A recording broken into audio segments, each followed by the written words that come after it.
Hey guys, how's it going? Octopus here. Welcome back to 7 Deadly Sins Grand Cross. I am still playing this game very strong. I actually been streaming it over at twitch.tv/smellyoctopus. Link in description if you guys want to go check that out. I will be doing polls for this character tonight, so if you guys want to come check out the polls live or just hang out, ask any questions, I will be streaming this tonight. But you're here for the poll or skip, pretty much, summon or not summon. This is going to be for this guy right here, Bond. Now this is Green Bond. He was a coin shop unit in JP, but he's in a banner on Global. There's a couple controversies with this banner, but it's not too bad. There's goods and there's bads. It all depends what you guys want to do. But I'm going to talk about if you guys should go for this, because I'm definitely going to be pulling for it tonight. So let's go over what it does and if you guys should go for it or not, depending on each person's account. A little bit different. Every unit skippable. So what does Bond do? Green Bond is an SSR, so SSR pendants are going to be used to upgrade him, which isn't too bad. I feel like SR pendants are more rare than SSR pendants, but that depends how much you guys have in stock. Either way, what makes him so good? Now, he's got an ability called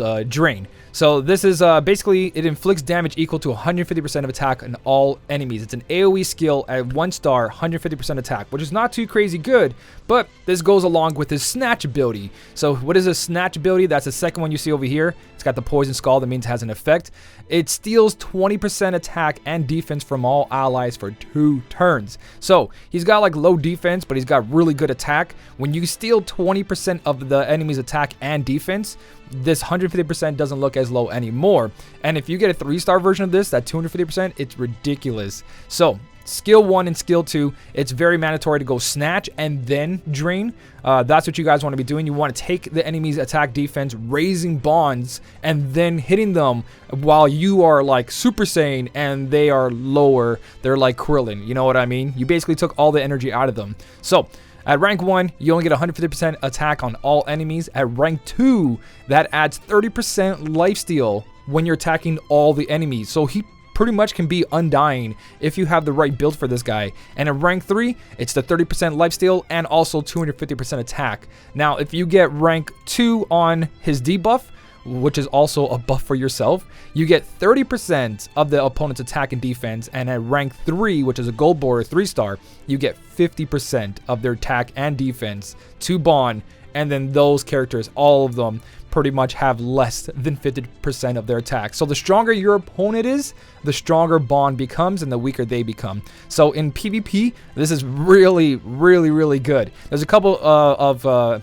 enemies that can stop this, you know what I mean, but it's honestly one of the best PvP medals in the game right now. Does he get replaced later on? Everything gets replaced later on, you know what I mean? Just go for what you really like. Is he a long term? He'll last quite a while.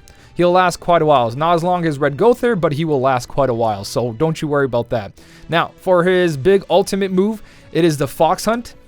And if it's combined, it's going to be the Fake Strike. So if you guys have Green Jericho, which a lot of you do and a lot of you have it worked up, it's going to really benefit this Bond. So if you're working on Green Jericho right now, I would probably go for this Bond just because of how good it is. Now, what does his ultimate actually do? It inflicts 350% attack to one enemy and extorts or steals 50% attack and defense for 2 turns. His ult has that 50% on that.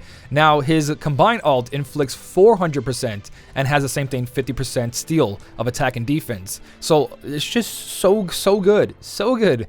But should you max out his ult if you get multiple copies? I'm going to say right now, no. If you look, pure math right here, 350%, level max is 525%. Combined attack, if you put Jericho as his unit, you get 400% attack. At max is 600. It's not worth it. It's such a small increase for all those coins that could be using for like Red Gother and other units. His big increase, I mean, his ult damage increase is not significant enough to actually go out and do that. Unless you are like buying a bunch, if you're spending money in the game, then yeah. If you're super lucky, I would honestly just save those coins for future other medals, or not medals. Well, you're going to get the coins, which I meant by medals, but other units that need their ults maxed out to do really, really good. You want to do it for those characters, not this one.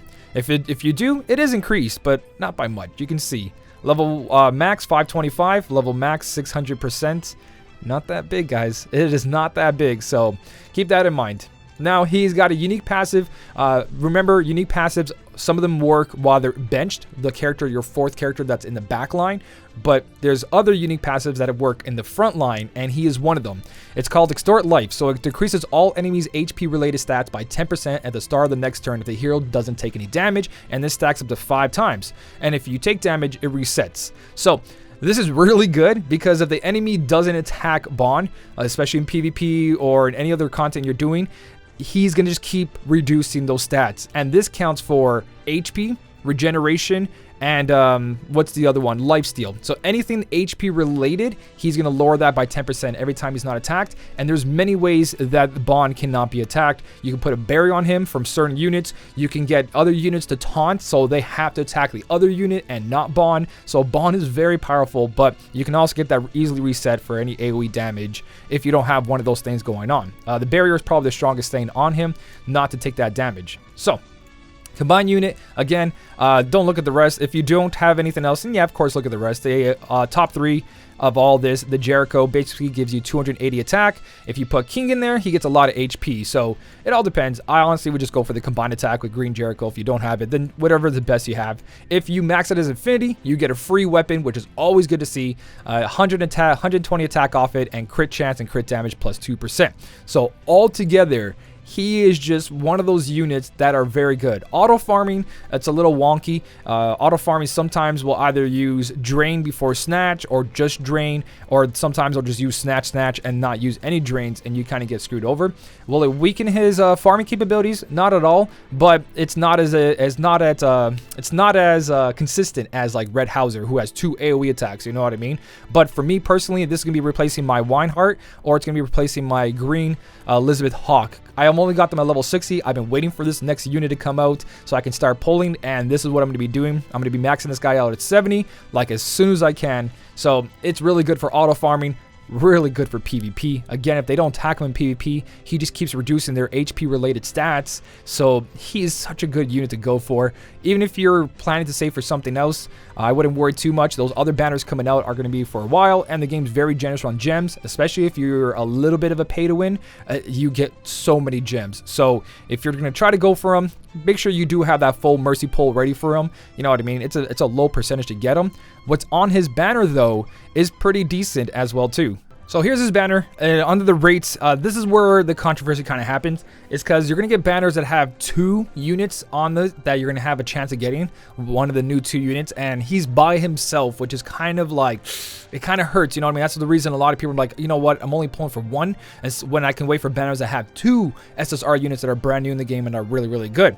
I kind of like this banner because he is by himself, which honestly, higher rates, and also there's a small list here of SSR. So if you do get an SSR, you're looking at some really good units here, and also just a small lineup, so you're gonna get dupes for those coins as well, and hopefully in the future the coins become better off, like Red Gother, or he's gonna get put into the coin shop as well too, other units. So if you want to work on other units alts, those coins are really, really good.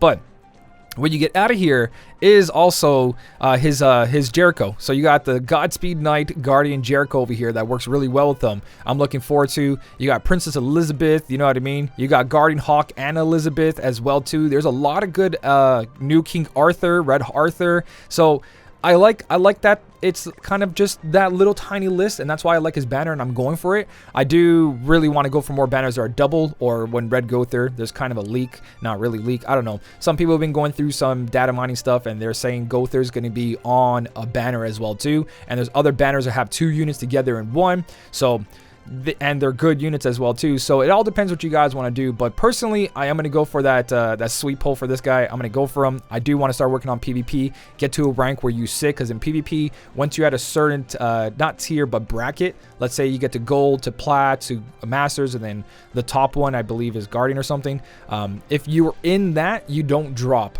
You know what I mean? Unless you lose so much, but you don't drop once you're in like the 5 tier. When you go from like 3 to 4, you can drop. 4 to 5 or 1 to 2, you can drop those, but once you're in like gold, you're in gold. Once you're in plat, you're in plat. You know what I mean? So I'm gonna start going through PvP as much as I can. I'm currently gonna be in plat tonight, so I'm gonna try to go a little step further with this guy, nice and early on. But we're probably gonna see a bunch of him in PvP, so be ready for that. But personally for me, I like the banner. I'm going for it again. I'm going to be streaming this over at twitch.tv/SmellyOctopus. If you guys want to come join my polls, ask any question, and just hang out, I will be streaming tonight around 9 p.m. Eastern. So that is going on for the banner. This is the newest one. He's really strong. You can skip him. Just like anything else in the game, you can skip him. I'm basically a day one player, and I have only the free pulls, so these are my units. That's what I beat the game with. I only recently, 2 days ago, made my king level 70, my blue king. But besides that, everything else is at 2-star awakening and lower, as you can see, except for the ones they forced me to do. So you can be very comfortable in this game, just what the game gives you. I use red Bond, blue king, and green Meliodas to beat the entire story without an issue. And if you don't have your own green Meliodas, you can just borrow friend green Meliodas. And I've been doing hard gray demons and extreme red demons, farming like no problem. I have tons of resources, plenty of money as well too. This SSR Hauser was from a lucky ticket pull that I got from those single tickets. So you don't have to really go too hard on this game. So if you want to skip, you can totally skip. But let's talk about the other notices that are going on right now. So in the coin shop, I want to point out something, and this is why I say that like the banner with less mounts and more coin dupes, don't increase bonds alt, is for these plat coins. And they added something really cool that they didn't do in JP. Right now, green skinny king is a permanent unit. So you've got the king of the fairy king coin. So he's permanent here. So if you ever want to get him or increase his ult, you guys can over time. So you don't have to worry about it. Currently, right now, blue king is the one. This is a story king. You guys can increase his ult if you like to. He's here for 7 days. But honestly, with red growther and all the other coin shop units on the horizon, I would really not spend anything here. If you get any plats, any dupes, just save it until you see red growther or any other any other really good units that come into the coin shop. But for now, save all your plat coins. You really don't need to spend anything here. But in the future, you're going to get plenty of dupes. So eventually, if you don't have something, it's going to be down here. But green king's down here and blue skinny king is over there. As for your gold one, you got green Jericho. Should you spend it here? Honestly, if you're pulling for Bond, pull for Bond first. Wait, if you didn't get her, then it's a possibility. Yeah, you can go for her. She's a really good unit. Everything else that's going to happen over here, you can skip Guild Thunder. You know what I mean? You can skip all of this, really. Green Jericho is probably the best one. If you do get Bond and you don't have her, that's a good way to get it from all those coins, gold coins you got. And again, a little reminder, silver coins, stamina pots. So that's a little update though. The kings are in the plats right now, but again, I would just advise to skip that. So everything is up to you guys, what you want to go for, pull, buy, whatever you guys want to do. It's all up to you. It's your game. Have fun with it. Don't let anyone tell you what to do or not do. Don't feel bad for pulling for certain units because they're waifus or husbandos. Just have fun with the game. Again, I've been passing content with level 60. I've been beating the raid bosses. I've been doing perfectly fine. Will that last forever? Probably not, but enjoy it while you have it. You know what I mean? Or you can plan for the head of time for the meta. But for now, guys, let me know down below if you're going to be pulling for bonds, skipping it. If you guys want to join me for my polls, again, I will be streaming over at twitch.tv/SmellyOctopus, link in the description. If you guys did enjoy the video, don't forget to hit the like button. And as always, thank you so much for watching. Keep on smiling, and I'll smell you later.